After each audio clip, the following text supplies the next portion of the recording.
이제 오늘은 에베소서 교회론 5번째 시간입니다. 여러분들이 지금까지 하나님의 말씀을 통해서 교회라는 것이 어떤 것이고 무엇을 해야 되는지에 대한 문제를 다뤘죠. 그래서 1장에서 하나님의 구원의 역사를, 그리고 2장에서는 우리가 죄 허물로 죽었는데 그리스도께서 살리시고 새로운 거룩하고 보편적인 하나의 교회를 만드셨고, 그 교회를 통해서 3장에서는 복음의 역사를 이루어야 된다. 그래서 사도 바울이 자기 자신을 복음의 봉사자로 세움을 받았다고 설명을 했고, 또 이 교회를 통해서 하나님께서 복음의 놀라운 신비를 알게 하신다고 말했습니다.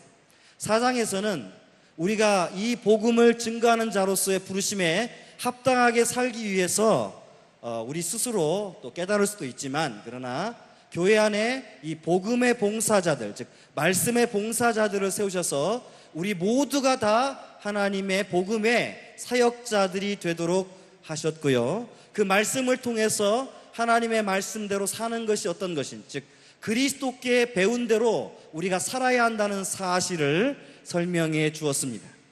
이제 그리스도께 배운 대로 산다는 것이 어떤 의미인가 라는 사실을 통해서 사도 바울은 이 교회가 가져야 할 가장 중요한 원리들을 설명하고 있는 것입니다. 그 원리가 뭐냐면 바로 우리 한번 같이 따라해 봅시다. 관계 회복. 예, 여러분 관계를 회복해야 됩니다.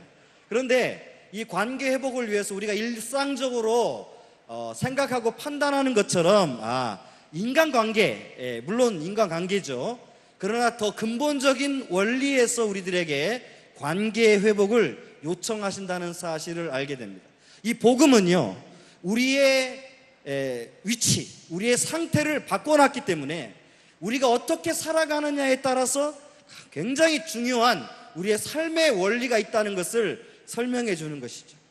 우리가 그리스도께 배운 대로 살아간다는 것은 바로 이러한 관계의 의미를 굉장히 중요시 여기는 건데요, 복음은 두 가지를 통해서 분명하게 제시가 됩니다. 첫 번째로는 함께 따라해 보세요. 첫 번째로는 말씀을 통해서, 여러분들이 이렇게 말씀을 전하고 증거함으로써 복음이 역할을 하겠죠. 두 번째로는 따라해 보세요. 두 번째로는 이 복음에 합당한 삶을 통해서. 그래서 사도 바울은 말씀을 배우고 말씀대로 살아가는 이 문제를 굉장히 중요시 여겼는데요, 왜냐하면 복음의 증거가 말씀을 통해서 드러나고요, 또 말씀대로 그 배운 대로 살아가는 삶을 통해서 드러나는 것이기 때문이었습니다. 그래서 크게 오늘 5장에서는 또는 6장 초반까지는 두 가지로 크게 나누어지는데, 첫 번째가 뭐냐면 바로 이웃과 세상과의 관계 회복, 그 다음에 두 번째로는 그리스도 안에서, 교회 안에서의 관계 회복이라는 큰 주제를 가지고 저희들에게 설명해 주고 있습니다. 이 세상과의 관계 회복의 가장 중심된 이해가 뭐냐면 바로 하나님의 자녀답게 살라는 것입니다. 왜냐하면요, 우리가 죄와 허물로 죽었던 우리들, 죄로 말미암아 죽었던 우리들은 세상 사람들과 원래 똑같이 속고 속이고 진리를 배반하고 진리를 싫어하던, 그래서 항상 거짓과 불의를 사랑하면서 그렇게 세상의 방식대로 살아가던 사람들이었다는 거죠. 그러나 우리 주 예수 그리스도로 말미암아 우리가 하나님의 자녀가 되었고 새로운 생명이 되었다는 사실을 우리들에게 이야기하면서 우리가 바로 이제 이웃과, 즉 믿지 않는 사람들과의 관계를 다시 정립하고 회복해야 된다는 사실을 설명해 주고 있는 것입니다. 자, 그 관계 회복의 가장 첫 번째가 뭐냐면 우리 같이 해볼게요. 하나님의 자녀로서, 구체적으로 얘기하면 사랑받는 하나님의 자녀로서 살아라. 왜냐하면 우리는 이제 살아난 사람들이에요. 사랑을 받고 있고 하나님의 그 풍성하신 사랑을 경험한 사람들이, 죄와 허물로 죽었어야 합니다. 심판을 받았어야 합니다. 영원한 지옥 형벌이 우리를 기다리고 있어야 하는데 하나님께서 그 풍성하신 사랑으로 우리를 사랑하셔서 결코 우리가 죄와 사망의 대가로서 죽음을 경험하지 않도록 우리를 구원하셨다고 설명하고 있는데, 영접하는 자, 곧 그 이름을 믿는 자들에게는 하나님의 자녀가 되는 권세를 주셨어요. 그래서 이 권세로 말미암아 우리가 하나님의 자녀가 되었고 새로운 사람이 이제 되었습니다. 그렇게 살아가는 것이죠. 우리가 지난 시간에 얘기했던 것처럼 하나님을 따라 의와 진리로 거룩하심으로 새로운 사람을 입어서 살아가야 한다는 것을 설명한 건데요, 그 이유가 있습니다. 여러분에게 방금 제가 설명한 것처럼, 왜냐하면 그리스도께서 우리를 사랑하셨기 때문이다. 같이 한번 해보겠습니다. 그리스도께서 우리를 사랑하셨기 때문이다. 두 번째 이유는 뭐냐면, 우리를 위해서, 이것도 따라해 주셔야죠. 우리를 위해서 제물이 되셨다. 사도 바울은 우리 두 가지 이유를 듭니다. 우리가 하나님의 자녀로서 살 수 있고 살아야 되는 이유가 뭐냐? 첫 번째로는 바로 그 그리스도께서 우리를 사랑하셨다는 겁니다. 하나님의 사랑이죠.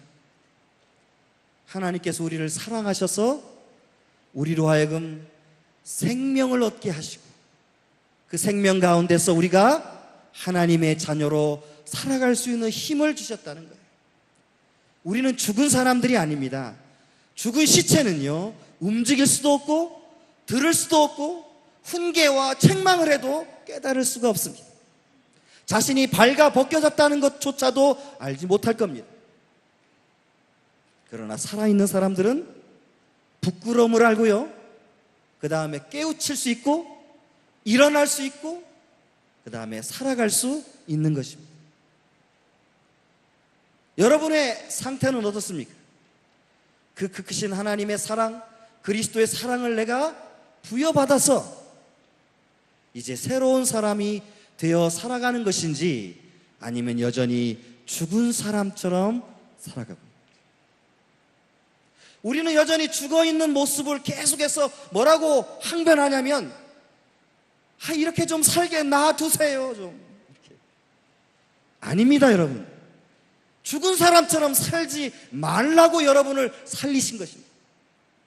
그리고 여러분은 지금 살아있는 존재들입니다. 따라해 봅시다. 나는 살아있는 사람이다. 이제는 죽은 사람처럼 살아가는 삶이 아닙니다. 이를 위해서 예수님께서 십자가에 달려 죽으셨어요. 옆구리에는 창자국이, 그 다음에 손과 발에는 못자국이, 그가 찔림은 우리의 허물을 인한, 그가 상함은 우리의 죄악을 인하니라. 하나님께서 우리의 무리의 모든 죄악을 그에게 담당시키심으로요, 이제 우리는 살아나는 사람이 되었다는 것입니다. 그러니까 이제 우리가 세상과의 관계를 다시 정립해야 됩니다. 세상은 죽어있는 사람들이고 우리는 살아있는 사람들입니다. 그러므로 살아있는 사람들처럼 살아가는 것이 마땅합니다. 간혹 우리는 이렇게 생각합니다. 자, 내가 착한 일을 하고 선한 일을 하고, 또는 내가 그리스도의 제자라 이렇게 말을 할 때 우리는 간혹 내 자신의 기준을 따라서 정립하는 경우가 굉장히 많습니다. 이쯤 했으면 됐지 뭐, 이렇게 살아가는 것 훌륭하지 않아? 이렇게 말이죠. 그러나 여러분, 한번 우리 성경을 읽어보겠습니다. 마태복음 5장 16절을 한번 읽어보겠습니다. 마태복음 5장 16절입니다.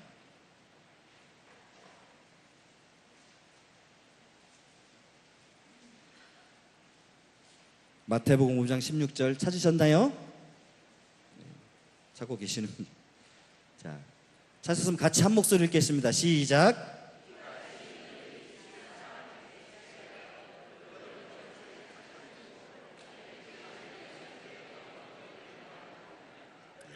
또 한 구절 읽겠습니다. 요한복음 13장 34절에서 35절을 여러분 같이 읽어보겠습니다. 요한복음 13장 34절에서 35절.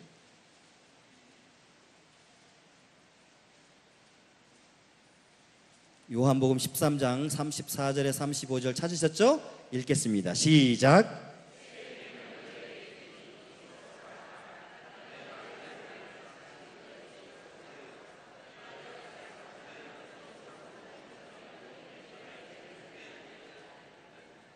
성경은 우리에게 뭘 가르쳐 주냐면요, 우리가 이제는 선한 행동을 하는 이유가 그것으로 공로를 받고 보상을 받기 위해서가 아니라고 말합니다. 우리는 살았어요. 그러니까 무슨 행동을 하게 됩니다. 산 사람 행동을 하게 되죠. 그것을 우리가 유비적으로 설명하면 선한 행위인데, 이 선한 행위를 왜 살아야 되냐면 살아있기 때문이라는 것이고요, 우리 주님이 우리를 살리셨기 때문이라는 것이고, 문제는 이 선한 행동의 기준이 무엇이냐가 문제라는 것이에요. 이 선한 행동의 기준이 뭐냐면 우리 자신이 아니라 바로 내 옆에서 나를 바라보는 사람들의 기준이라는 것이에요. 저들이 우리의 삶을, 착한 행실을 보고 하늘에 계신 너희 아버지께 영광을 돌리게 하라. 누가 보고 있습니까? 이웃이 보고 있죠. 옆에 있는 사람들이 보고 있습니다. 그 사람들이 우리 보고 착하구나, 너희들이 착한 행실이구나 라고 해야 되는데, 우리는 간혹 우리 자신이 하는 행동을 너무 정당화하고 뿌듯해하는 경향이 많이 있어요. 그래서 교회 안에서만, 우리끼리만, 그렇지 않습니다. 오늘 사도 바울이 우리들에게 제시해주고 있는 것은 뭐냐면, 먼저 세상 사람들에게 너희가 살았다는 사실을 보여주라는 것입니다. 그것이 하나님의 사랑받는 자녀로서 살아갈 삶의 방식이라는 거예요. 우리는 스스로 우리에게 제자라고 말합니다. 나는 예수님의 제자야. 왜요? 제자 훈련 받았으니까. 그렇죠? 그게 아니라, 제자 훈련 받았다고 제자라고 말씀하고 계시는 게 아니라, 너희가 서로 사랑하라. 이로써 모든 사람이 너희를 보고 내 제자인 줄 알리라고 말씀하셨습니다. 누가 우리를 제자라고 불러줘야 하나요? 제 자신입니까? 아니면 이웃입니까? 하나님을 믿지 않는 자들이 우리를 바라볼 때, 그래서 안디옥 교회가 바로 그런 교회 아닙니까? 그들이 세상 사람을 향하여서, 세상을 향하여서 선한 행동을 했을 때 그들이 저들이 크리스찬들이구나 라고 이름을 붙여 주었습니다. 우리는 여기서 이 문제에 대하여 오늘 사도 바울이 말하고 있다는 사실을 잘 인식해야 됩니다. 왜 우리가 선한 행동을 해야 되냐? 많은 이야기들이 있죠. 왜 성도의 마땅한 삶을 살아야 하느냐? 여러분, 더 이상 그것이 우리의 공로거나 우리가 하나님 앞에 무엇인가를 얻기 위해 살아가는 것이 아니라, 살아난 사람들이 그 마음속에 기쁨과 즐거움을 가지고 하나님의 자녀로서 하나님께 영광을 돌리기 위해서라고 하는 사실이죠. 그러므로 많은 사람들이 우리를 바라보면서요, 많은 세상의 사람들이 우리를 바라보면서, 역시 교회 다니는 사람들은 다르구나, 역시 예수 믿는 사람들은 다르구나, 이렇게 살아야 한다는 것을 말하고 있는 것이죠. 우리는 여러분 상속자들입니다. 우리는 구원을 받은 하나님의 상속자들이니까 상속자가 아닌 사람들처럼 살아가서는 안 되는 거죠. 지난 시간에 제가 마지막으로 예를 든 거지 왕자를 여러분 다시 한번 설명해 보자면 그렇습니다. 거지 왕자는 가짜예요, 사실은. 그러니까 모든 삶에서 왕자로서의 삶을 살 수가 없습니다. 무엇인가 비어있죠. 무엇인가 문제가 생깁니다. 그러나 우리는 거지 왕자들이 아닙니다. 우리는 가짜 왕자들이 아니죠. 우리는 하나님의 상속을 받은 자들이고, 우리는 하나님의 나라를 유업으로 받은 사람들이고, 하나님의 사랑과 긍휼하심을 얻어서 살아난 사람들입니다. 우리는 진짜라는 거죠. 따라서 우리는 진짜답게 살아가야 한다. 따라해 봅시다. 우리는 진짜답게 살아야 한다.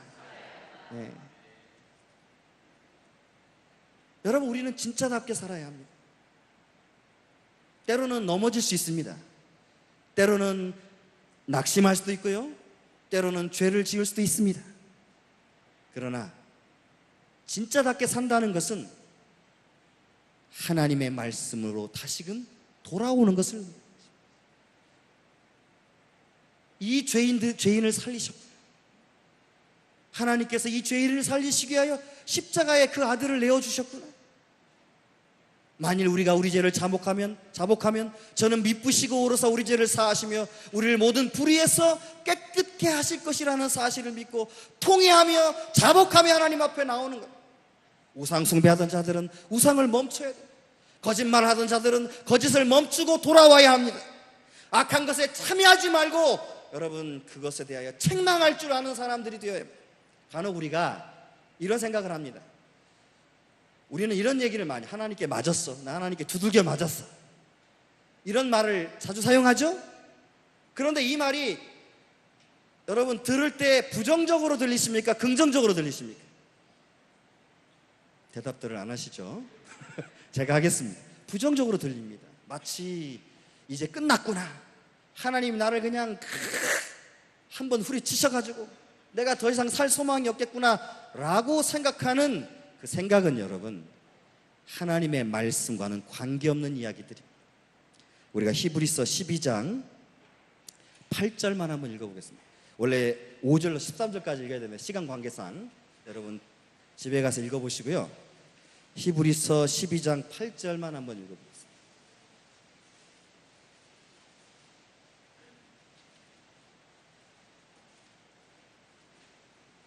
예, 찾으셨습니까? 읽겠습니다. 시작.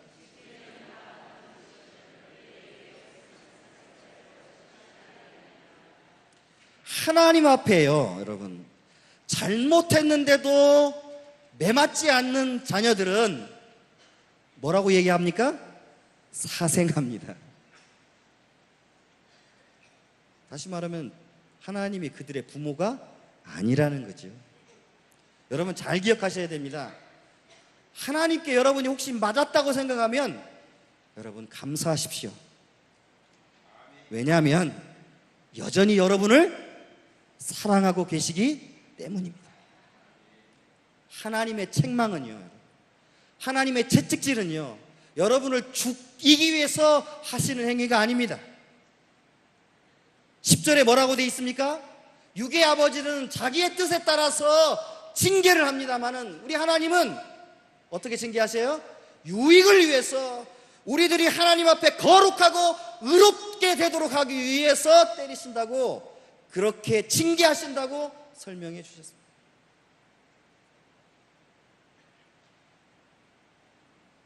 우리가 이제 생각을 바꿔야죠.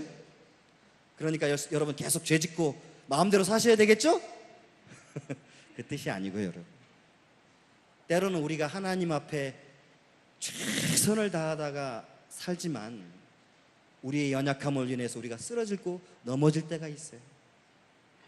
그때는 우리가 때로는 하나님께서 우리를 사랑하셔서 우리로 하여금 깨닫게 하시기 위해서 그 회초리를 우리에게 들이대실 때 절망하지 마시라고요. 여전히 하나님은 여러분들을 사랑하고 계시기 때문이라. 하나님이 여러분을 사랑하고 계시기 때문에 그의 자녀들이 바른 길을 가도록 회초리를 드시는 거예요. 여러분 자녀들이 잘못했을 때 여러분 자녀를 내가 죽도록 패야 되겠다고 패시는 분 계십니까? 그래서 얼마 전에 우리 목사님, 어떤 목사님이 그렇게 그 딸을 죽도록 패가지고 죽였죠, 실제로.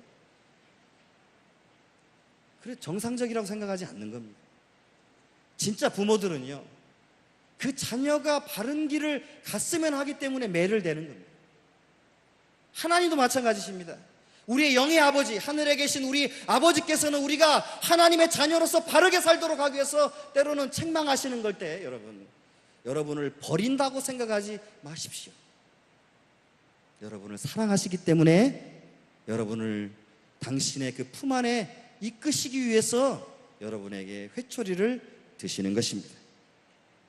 그러니까 여러분 열매 없는 어둠 가운데 살아갈 때 여러분 하나님의 말씀을 통해 여러분에게 주어지는 책망을 여러분 분노를 내지 마세요. 가끔 이런 분들이 계셔요. 제가 이렇게 들어보면 오늘 목사님이 나를 치셨어. 오늘 목사님이 이렇게 도대체 어떤 사람이 내 얘기를 목사님한테 가서 말씀하셨을까? 여러분 간혹 그러죠?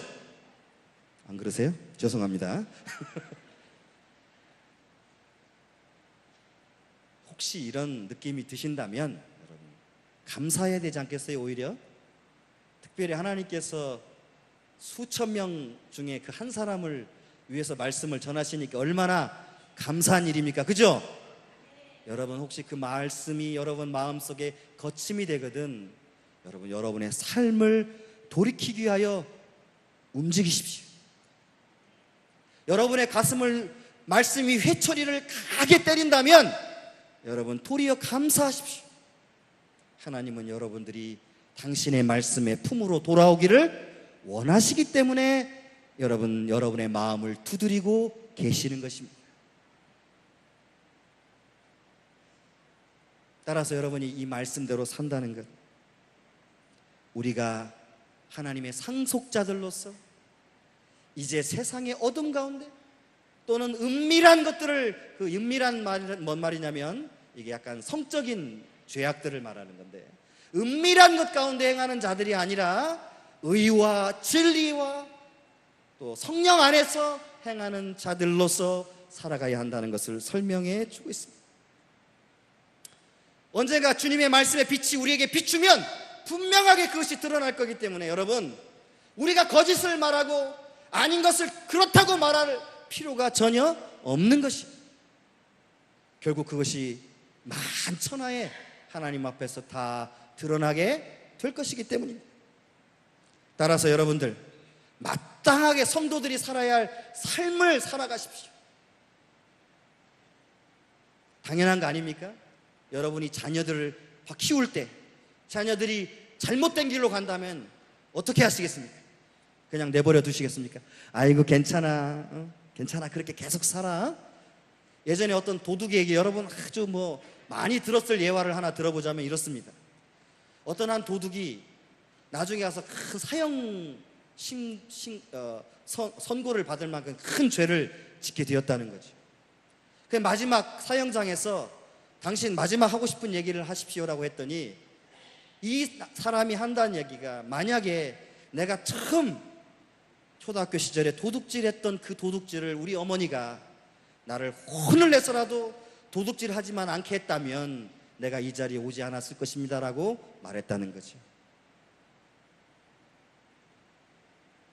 하나님이 여러분을 사랑하시는 그 사랑의 방식은 다양합니다. 때로는 슬픔을 가진 자에게 위로를 하시고요, 그러나 또 죄악에 빠지고 세상에 빠진 자들에게는 채찍을 인생 지팡이와 막대기로 때리신다는 것, 유비로서 우리에게 설명해 주고, 하나님 우리를 지키시고 보호하시고 늘 함께 동행하신다는 사실을 설명합니다. 따라서 어떻게 살아야 합니까? 우리는요, 따라해봅시다. 지혜롭게. 지혜롭게 살아야 돼요. 오늘 라제 목사님도 지혜롭게 행동하라고 말씀하셨죠? 지혜롭게 살아야 됩니다. 그러면 지혜롭게 산다는 게 뭘까요? 크게 두 가지. 하나는 때를 아끼자. 이제 웬만하면 자동적으로 될 때가 됐는데 안 되시네요. 때를 아끼자. 여러분, 때가 악합니다. 세대가 악해요. 여기서 아끼라는 말은 세이브하라는 단어의, 전략하라는 단어의 동사인데요, 아끼다는 말의 의미는 뭐냐면, 우리의 이 세상이 주님께서 곧 심판하실 때가 오시기 때문에 우리 마음대로 이 시간을 보내지 말고 하나님의 뜻을 쫓아서 이 시간을 잘 활용하라고 하는 말입니다. 왜냐하면 세상이 약하잖아요. 조금만 우리가 정신을 딴 데 놓으면요, 세상은 우는 사자처럼 우리를 삼키려고 덤벼듭니다. 우리의 마음을 유혹합니다. 우리의 마음 속에서 하나님의 말씀을 떠나도록 만드는 거죠. 자, 두 번째로는요, 따라합시다. 어리석은 자가 되지 말자. 어리석은 자가 안 되는 방식은 뭐냐면 주의 뜻을 알아야 돼요. 곧 주의 말씀을 따라 살아가야 된다, 그 말이죠. 그럼 어떤 것이 있냐? 우리 에베소서 5장 18절로 21절까지 한번 읽어보겠습니다. 에베소서 5장 18절로 21절까지 찾으셨죠? 함께 읽어보겠습니다.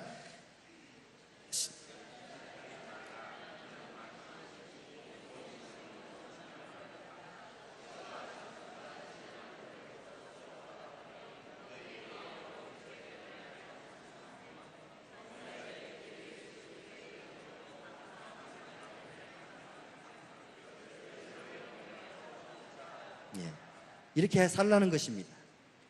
즉, 술 취하지 말고 성령 안에서 충만해져라. 이 성령의 역사는 뭐냐면 우리를 의롭고 흠없고 점없이 우리를 보존하시는 역할을 하셔요.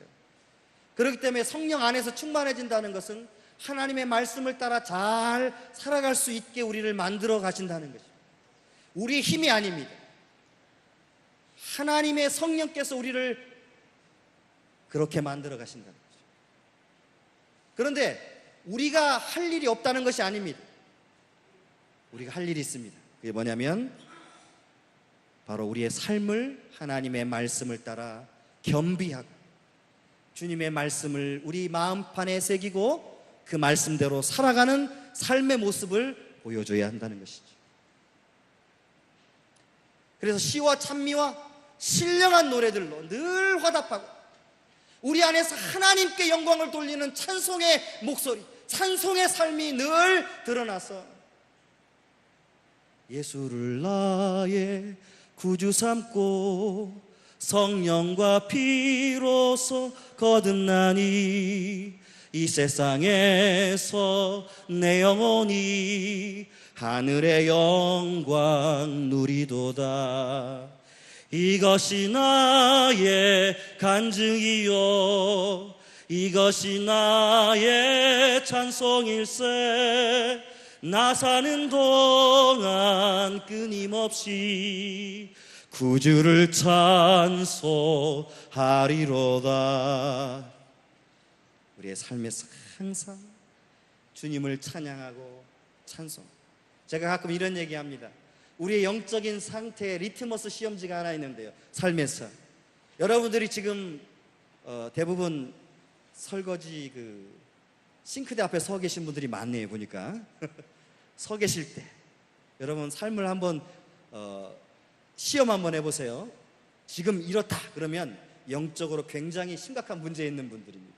그리고 이렇다 그러면 아직도 영적으로 계속 하나님 앞에 잘 말씀대로 살아가고 있다. 그 기준이 뭐냐면 여러분이 설거지할 때 혹시 찬송을 부르면서 설거지를 하신다 그러면 아직 영적으로 좀 깨어있다 이렇게 생각하시면 되고, 어느 순간에 아이고 하면서 여러분 설거지 하시면 자, 웃으시는 분들은 지금 상당히 가까우신 분이죠. 여러분, 우리의 삶에서 찬송이, 우리의 마음의 심령의 깊은 찬송이 멈추면 이미 우리의 삶은 어떻게 됐겠어요? 메마르고 여러분 삶의 불평과 불만이 넘쳐날 수밖에 없게 되는 것입니다. 시와 찬미와 신령한 노래들 우리가 늘 하나님의 영광을 위해 찬양하고 그분의 이름을 높이면서 주님의 높고 위대하심을 내 영혼이 찬양하네. 주님의 높고 위대하심을 내 영혼이 찬양하네. 여러분 찬양하고 계십니까? 그러면 여러분들의 삶이 어떤지를 우리가 알 수 있는 것입니다. 늘 우리 주 예수 그리스도의 이름으로 하나님께 영광을 돌리는 삶, 하나님 앞에 늘 나아가며 기도하고 말씀대로 살기 위하여 몸부림치는 우리들의 삶을 하나님께서는 당신의 표준으로 더 이상 바라보시는 것이 아니라 예수 그리스도로 말미암아 은혜로 우리를 바라보심으로 우리가 살아가는 삶의 노력들을 그렇다고 인정해 주시겠다는 것을 설명해 주는 것입니다. 자, 이번에 두 번째로는 교회 안에서의 삶의 관계가 회복이 되어야 합니다. 우리가 세상 속에서 이제 주님을 찬양하고 하나님의 말씀대로 살아가는 삶의 원리가 있다면, 두 번째로는 우리 교회 안에서 성도들이 살아야 할 삶의 원리가 있는데, 첫 번째 원리는 뭐냐면 이것은 그리스도와 우리의 관계를 설명해 주는 것입니다. 에베소서 5장 22절에서 27절을 함께 읽겠습니다. 에베소서 5장 22절에 27절입니다. 시작.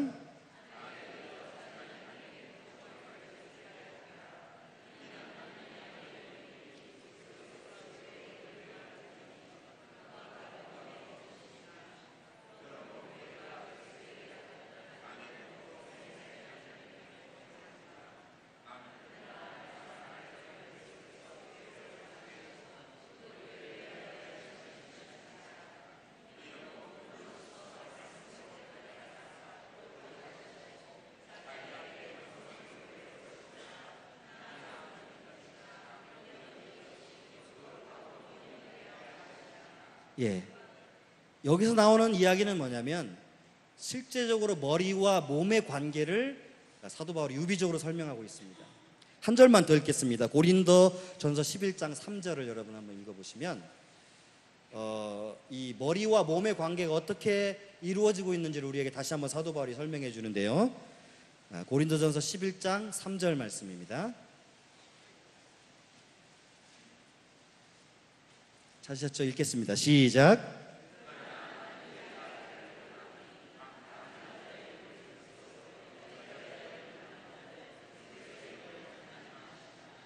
예. 여자의 머리가 남자고요, 남자의 머리가 그리스도입니다. 이 문제를 사도 바울은 1차적으로 그리스도와 교회의 관계 속에 설명하는데, 가장 머리와 몸의 관계로서 가장 좋은 유비가 뭐냐면 바로 남편과 아내의 관계. 여자의 머리는 누구라고 그랬죠? 사실은 죄는 누가 졌냐면요, 여자가 먼저 졌습니다. 사도 바울이 정확히 얘기했어요. 남자가 먼저 죄진 게 아니고 여자가 죄를 먼저 졌다. 그런데 왜 성경은 자꾸 죄 없는 아담을 이렇게 책망할까요? 머리이기 때문에 그렇습니다. 머리. 죄는 여자가 졌습니다. 그래서 가끔 제가 농담 삼아, 농담이니까 여러분 이해하고 들으세요. 혹시 이제 출산을 하잖아요. 그러면 우리가 한국 사람들은 일반적으로 출산할 때 막 남자의 머리끄댕이를 잡고 욕을 합니다. 그런데 이 출산의 고통은 여러분 여성분들 자신들이 지은 죄 때문이라는 거 꼭 기억하시고 사셨으면 좋겠습니다. 남자의 죄가 아닙니다. 그 아담과 하와에서 그 하와가 선악과를 따먹음으로써 받은 죄가 뭐냐면 이 잉태하는 고통이 더해진 거예요. 그러니까 여러분 죄송한데 제발 그 잉태하는 죄에 대한 문제를 남자에게 돌리지 마시고 여러분 자신을 꼭 하나시기를 부탁드립니다. 이처럼 머리의 관계가 뭐냐면 비록 하와가 죄를 먼저 지었어도 그 죄의 모든 책임은 머리에게 있는 것이 하나님의 원리입니다. 그래서 교회의 머리가 되시는 그리스도라는 말은 바로 우리 모든 교회를 위하여 친히 자신을 내어주시고, 그래서 이제 첫사람 아담은 죄로 말미암아 죄가 세상에 들어와서 그의 모든 후손들이 죄 가운데 죽게 되었다면, 두 번째 아담은 이제 살리는 영이 되셔서 이 땅에 오셔서 죄의 허물을 도말하시고 그를 믿는 자마다 다 영원한 생명을 얻게 하시는 원리. 그래서 그가 머리가 되셔서 우리를 구속하시고 그 은혜 가운데 있도록 하셨다는 것을 설명합니다. 그래서 첫 번째 여러분 지금 방금 읽으신 구절은 뭐냐면 바로 이렇게 머리와 몸의 비유, 즉 그리스도와 교회의 비유를 남편과 아내의 비유를 통해 설명하는데, 차이가 뭐냐면 하나는 절대적이고 하나는 상대적이라는 차이를 갖고 있습니다. 그리스도는 절대적인 사랑을 가지고 우리를 사랑하셨습니다. 그리고 교회는 절대적인 복종으로 그리스도께 복종해야 합니다. 그런데 이제 이 본문을 설명할 때 일반적으로 어디에 초점을 맞추냐면 이제 부부 관계에 대해 설명을 마치니까, 자, 남편들아 아내를 사랑하라 그러면 우리 이제 아내들이 남편 옆구리를 착 칩니다. 봐봐, 사랑하래잖아. 그리고 아내들아 남편에게 복종하라 그러면 옆구리를 또 남편이 칩니다. 그래서 어떻게 하라고요? 자, 복종하래잖아. 여러분, 그렇게 설명하고 있는 것은 아직 교회를 통하여 우리에게 주시는 유비적 설명에서 넘어가지 않은 상태이기 때문에 절대적인 복종과 절대적인 사랑에 대한 이야기를 하고 있는 것입니다. 즉 주님께서 교회를 사랑하실 때 어떻게 사랑하셨냐면 절대적인 사랑으로 교회를 사랑하셨어요. 아무런 이유와 목적과 원인이 존재하지 않습니다. 주님께서 그냥 사랑하신 것입니다. 교회는 또 이제 어떻게 해야 됩니까? 머리이신 그리스도의 절대적 순종을 통해서 온전히 나아가는 것입니다. 그런데요, 두 번째 우리 한번 읽어봐야 하는데, 여러분 넘어가셔서 28절로 33절을 한번 읽어보겠습니다. 자, 28절로 33절 시작.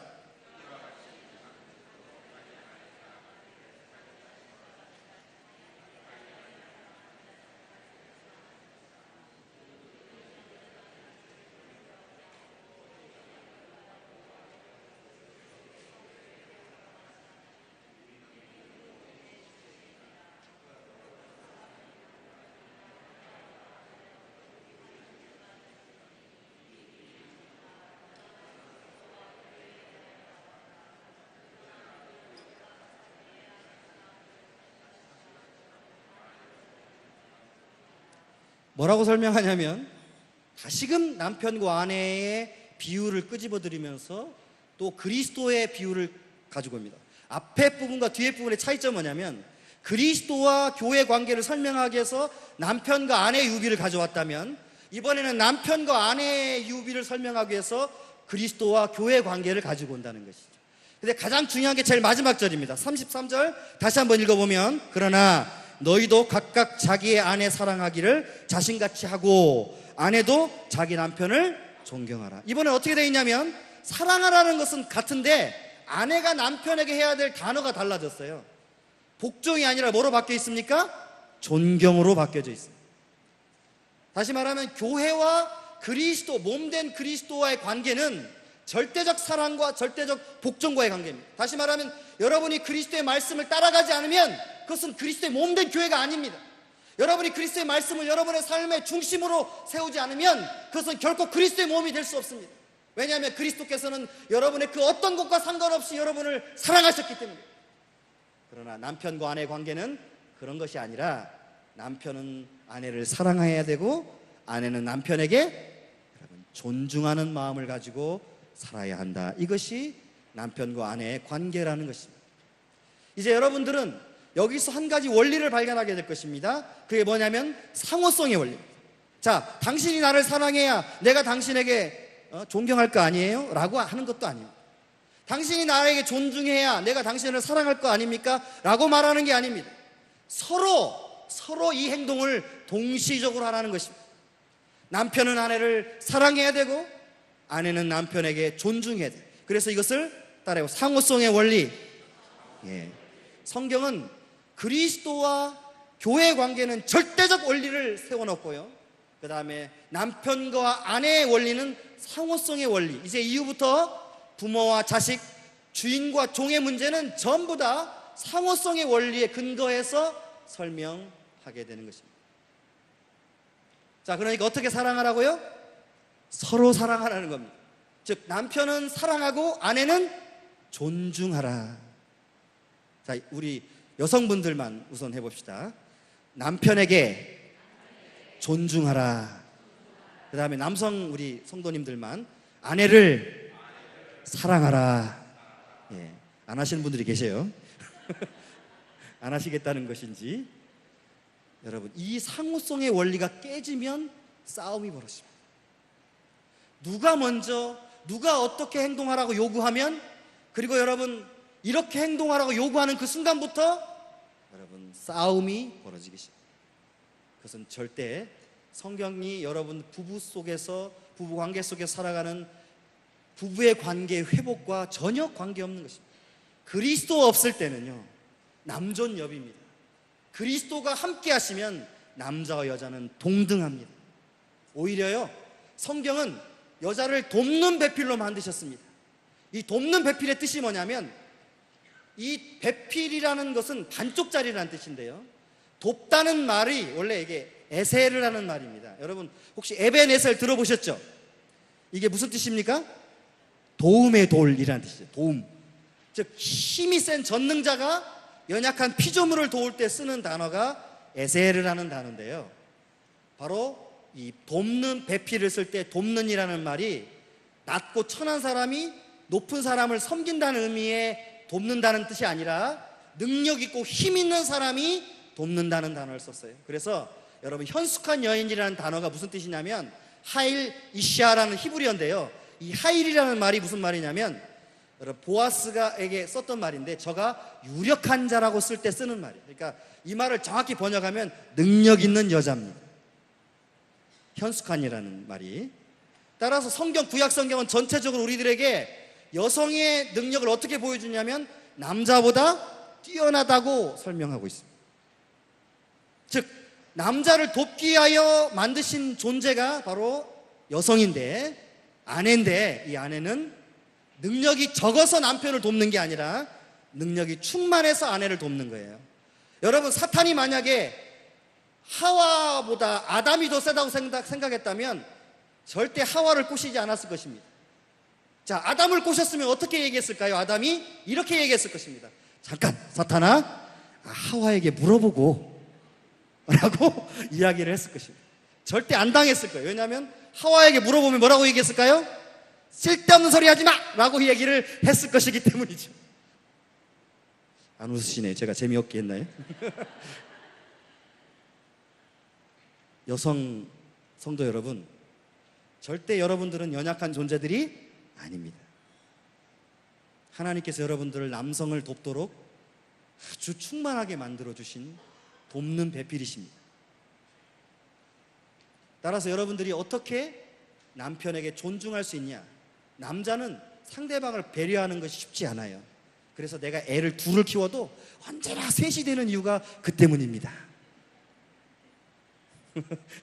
여러분, 둘을 키워도 언제나 셋이 되죠? 자, 더 이상 말을 하지 않겠습니다. 하나의 원리, 여러분, 각각 사랑하고 존경하는 방식으로 살아가는 서로. 그래야 여러분들이 이제 그리스도 안에서의 올바른 관계가 형성하는 것입니다. 두 번째로는 6장 1절에서 4절까지 한번 보겠습니다. 시작.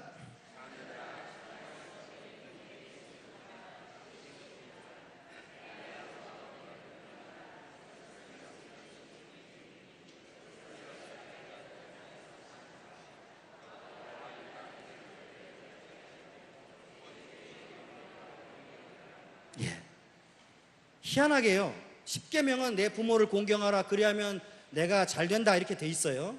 그런데 에베소서는 여기에 대해서 해석을 합니다.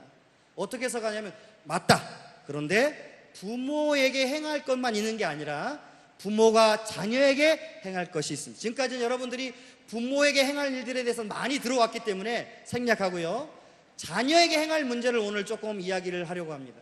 첫째로 행해야 할 게 뭐냐면, 따라해 봅시다. 노하게 하지 마라. 이상하게 자녀가 공부만 하려고 하면 엄마가 들어와서 공부하라고 잔소리를 해야 됩니다. 정말 공부하려고 했거든요. 그런데 하필이면 그 순간이 꼭 안 하는 순간이에요. 여러분, 그래도 좀 자녀를 믿어주시기 바랍니다.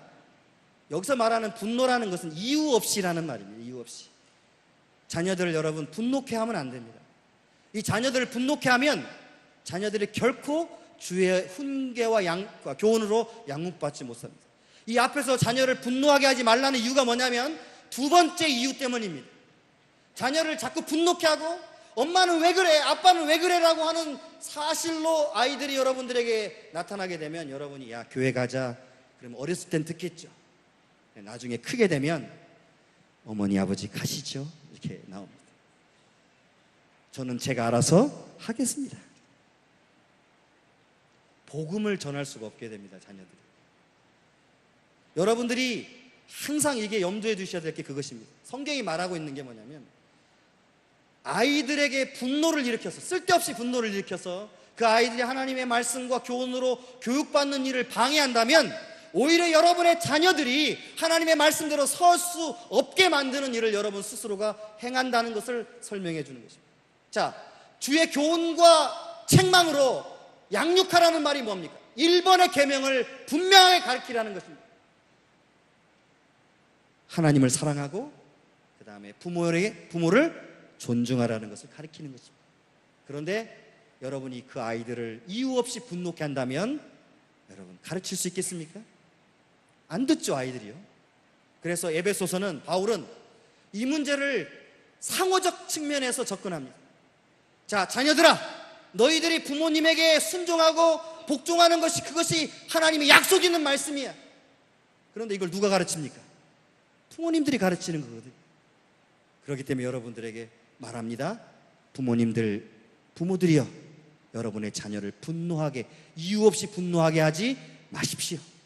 그러면 하나님의 말씀과 교훈으로, 책망으로 가르칠 수 없게 됩니다라고 해석할 수 있게 된다는 거죠.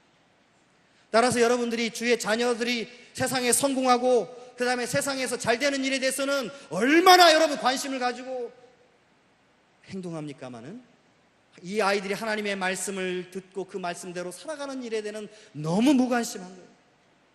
이 아이들이 일주일 내도 하나님을 부정하는 그러한 철학 속에서 교육을 받고 옵니다.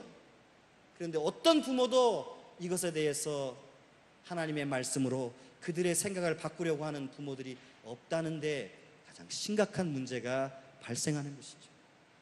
여러분, 무엇이 더 중요합니까? 성경은 무엇을 먼저 가르쳐야 된다고 설명합니까? 세상에서 공부 잘하는 것 좋습니다. 세상에서 뛰어나는 것 나쁜 거 아닙니다. 그러나 여러분이 만약에 하나님의 말씀과 교훈으로 훈계하지 않고 양육할 수 없다면 여러분은 부모의 자격으로서 실패한 것입니다. 성경이 하는 말입니다. 부모의 가장 1번 목적이 뭐냐?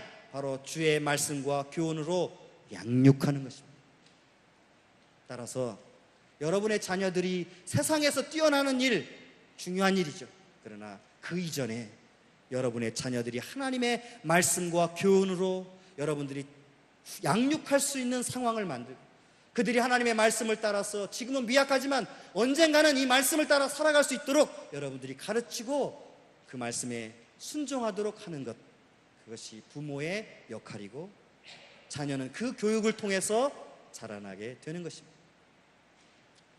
따라서 여러분들에게 성경이 말씀해주고 있는 바는 뭐냐면 부모의 역할이 뭐냐? 여러분, 치맛바람 일으키는 거 아닙니다. 부모의 역할이 뭐냐? 아이들을 강제로 끌고 가서 물을 먹이는 게 아닙니다. 부모의 역할은요, 일어서나 앉아나 하나님의 말씀을 강론하고 이 말씀을 듣고 이 말씀대로 살도록 가이드해주는 역할을 하는 것이 부모. 그게 신명기의 말씀이고 신약의 가르침입니다.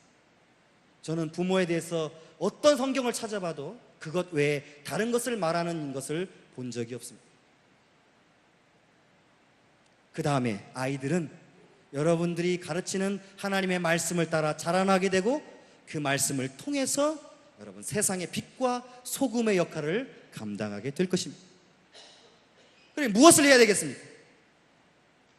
지금 우리 자녀를 여러분이 진정으로 사랑한다면, 여러분이 정말 내 목숨과도 바꿀 만큼 자녀들을 사랑한다면 무엇을 먼저 가르치는 것이 우선순위겠습니까? 하나님의 말씀을 가르치십시오. 모든 성경은 하나님의 감동으로 된 것으로 교훈과 책망과 바르게 함과 의로 교육하기에 유익하니 이는 하나님의 사람으로 온전케 하며 모든 선한 일을 행하기 온전케 하려 합니다. 여러분의 자녀를 하나님 앞에 바르게 여러분 키우고 싶다면 여러분 세상 교육이 우선순위라고 말씀드렸습니다. 필요 없다는 게 아니고 우선순위가 무엇인지 여러분 잘 판단하셔서 자녀들에게 가르치시는 일을 해야 됩니다. 그래야 여러분이 노년에 이 1번 6절 있죠. 자녀들아 내 부모를 공경하라. 그것이 옳다는 것을 여러분들이 알게 되고 대우를 받게 되는 것입니다. 자녀들에게 이거 안 가르쳤는데 자녀들이 여러분들을 섬기겠습니까? 천만의 말씀이죠. 이 지금 세상이 어떤 세상입니까? 부모를요, 정상적인 부모를 정신병원에 가둬서 재산을 탈취하는 세대입니다. 부모가 자식이 부모를 죽이는 시대가 되어버렸어요. 여러분, 하나님의 말씀 외에는, 말씀의 원리 외에는 잘 되는 것이 아니고요, 하나님의 말씀대로 키우지 않는 것이 바르게 키운 것이 아니라고 하는 사실을 여러분들이 반드시 인식하고 우선순위를 바르게 지켜야 하는 것입니다. 자, 마지막으로 같이 읽겠습니다. 5절로부터 9절까지입니다. 시작.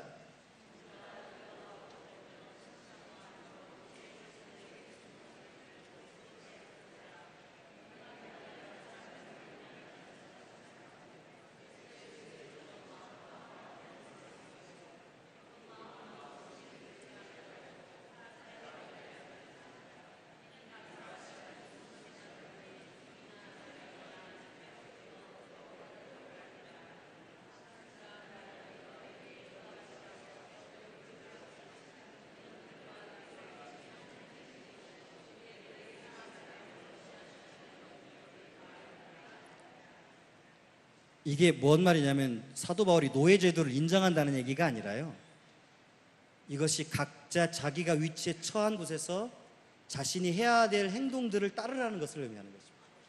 그런데 초대교회 문헌들을 보면 종들 중에는 교회를 나왔는데 주인을 무시하고 자신이 해야 될 태만한 일들에 대해서 상당히 기록이 많고요. 그래서 입교인을 받을 때 이런 기록도 있습니다. 히폴리투스의 사도의 전승이라는 책에 보면 혹시 종이 교회로 들어오려고 하거든 그 주인에게 물어봐서 그들이 바른 삶을 살거든 받으라, 이런 내용이 있어요. 그러니까 어떤 말이냐면 아무래도 종들이 자기의 삶의 위치에서 살아가야 할 삶의 위치를 살지 않을 때가 너무 많다는 거죠. 그렇다고 해서 이게 노예제도를 인정한 게 아닙니다. 사도 바울이. 지금으로 따지면 고용인과 피고용인으로 해석할 수 있을 거예요. 그래서 여러분들이 혹시 다른 사람의 일을 해줄 때 아무래도 내 일이 아니니까 함부로 하는 경향이 많이 있게 될 거죠. 이런 문제들을 설명하는 겁니다. 그래서 가장 중요한 문제가 뭐냐면 사람 눈에 보이도록 눈을 즐겁게 행동하지 말고 너희가 죽게 하듯 하라. 따라해봅시다. 죽게 하듯 하라. 여러분, 그리스도께 하듯이 종은 바로 자신에 의해 상전을 섬겨야 한다. 누가 보든 보지 않든 자기에게 주어진 일을 최선을 다해서 살아야 한다. 그것이 그리스도인들이 가지는 원리. 두 번째로, 주인은 위협을 가하는 일에 멈춰야 한다. 지금 임금체불이라든지 자신의 유익을 위해서 착복을 하는 것, 그 다음에 횡령을 하는 일들을 많이 우리가 보게 되는데요, 이런 일 하지 말라는 것입니다. 여러분들이 어떻게 사는 것이 과연 그리스도인의 사는 삶의 방식이냐? 하나님 앞에서 살아가는, 그 말씀대로 살아가는 삶의 방식입니다. 이 관계를 빨리 회복해야 합니다. 우리가 살아가는 삶 속에서 남이 보이는 것처럼, 남이 보이는 데서만 자라고, 그리고 내가 살아야 할 삶을 살지 않는 것, 그거 여러분 그리스도인의 삶이 아니라고 말하고, 또 내가 힘이 있다고, 내가 능력이 있다고 갑질을 하고, 내가 금수저를 가지고 있다고 해서 그것을 자랑하는 일, 여러분 오늘 사도 바울이 뭐라고 했냐면, 주인들아, 진짜 주인이 따로 있다. 그분은 사람을 외모로 취하지 아니하시는 분이라고 설명하고 있는 것입니다. 이제 결론을 좀 맺어야 될 것 같습니다. 오늘 이 두 가지 삶의 관계의 회복은 우리에게 아주 중요한 문제입니다. 그런데 여러분, 한 가지 반드시 기억해야 될 게 있습니다.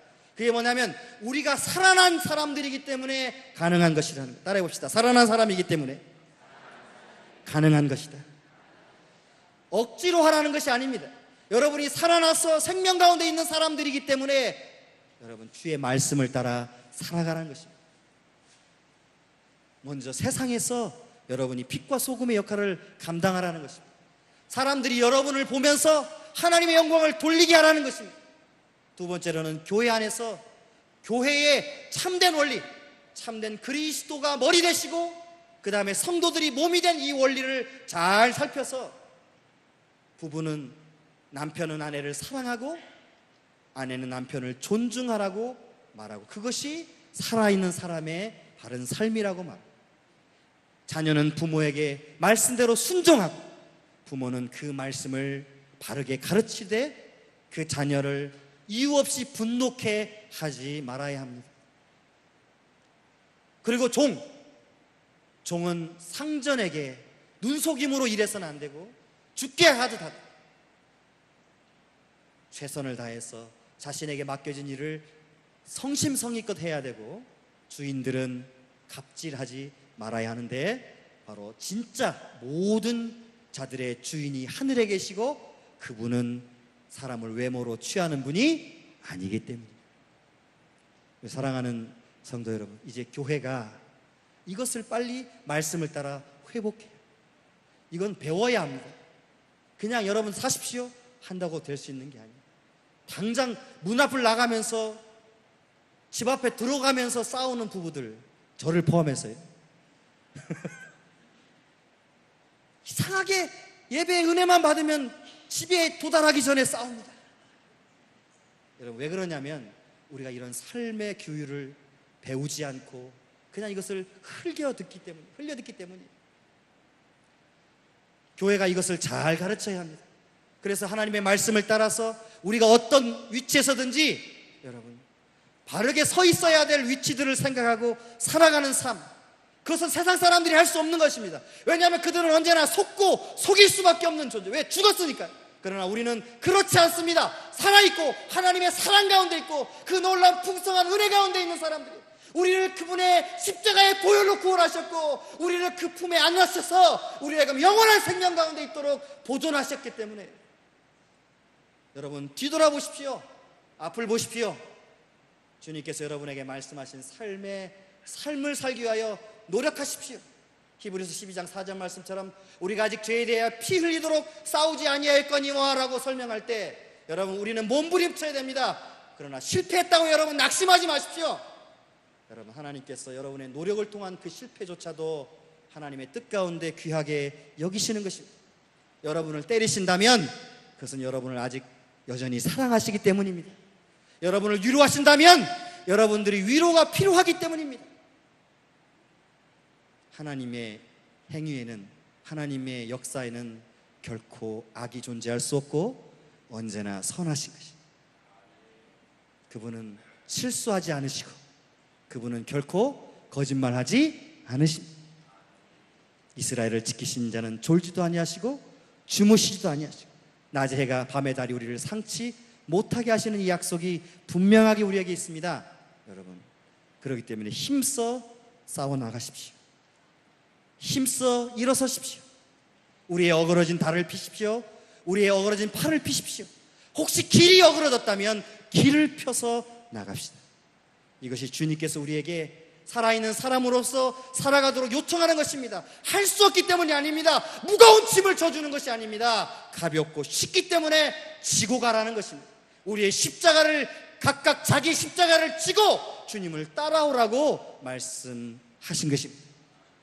이것이 바로 그리스도인들의 삶입니다. 기도하겠습니다.